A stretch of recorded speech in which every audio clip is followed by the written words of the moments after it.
শীতকালে সন্ধ্যাবেলায় যদি গরম গরম ভেজিটেবিল চপ হয় তাহলে কেমন হয় বলো তো। চলো আজকে তোমাদের সাথে একটা দারুণ ভেজিটেবিল চপের রেসিপি শেয়ার করি। এখানে আমি নিয়ে নিয়েছি গাজর, বিট, মটরশুঁটি আর কাঁচা লঙ্কা কুচি। এদিকে দেখো কড়াইয়ে আমি দিয়ে দিয়েছি পরিমাণ মতো সর্ষের তেল।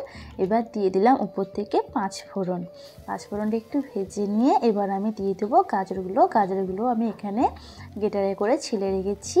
এবার দিয়ে দেবো বিটটাকেও আমি গ্রেটারে করে ছিলে রেখেছি। আমি সেদ্ধ করিনি, কারণ এটা না সেদ্ধ করলে ভালো হবে না, তাই জন্য এইভাবে আমি করে নিয়েছি। এবারে দিয়ে দিলাম উপর থেকে আমি কাঁচা লঙ্কা কুচি আর দিয়ে দিলাম মটরশুঁটি। এবার এটাকে আমি ভালো করে একটু ভেজে নেব। তারপরে আমি ঢাকনাটা কিছুক্ষণের জন্য দিয়ে বন্ধ করে রাখবো। এবার আমি স্বাদ মতো নুন দিয়ে দিলাম ধনে গুঁড়ো, তারপর দিয়ে দিলাম জিরে গুঁড়ো, দিয়ে দিলাম হলুদ গুঁড়ো, দিলাম পরিমাণ মতো চিনি। এতে করে খুব ভালো টেস্ট হয়। আগে থেকে আমি দেখো আলুটাকে মেখে রেখেছি। এবার দিয়ে দিলাম উপর থেকে আলু মাখাটা, দিয়ে এটাকে ভালো করে মিক্স করে নেব একসাথে। নামাবার সময় দিয়ে দিলাম ধনেপাতা কুচি, এতে করে খুব ভালো একটা সুগন্ধ আসবে। এবার ভালো করে আমি এটাকে মেখে নিয়ে একটা পাত্রের মধ্যে ঢেলে রেখে দেব।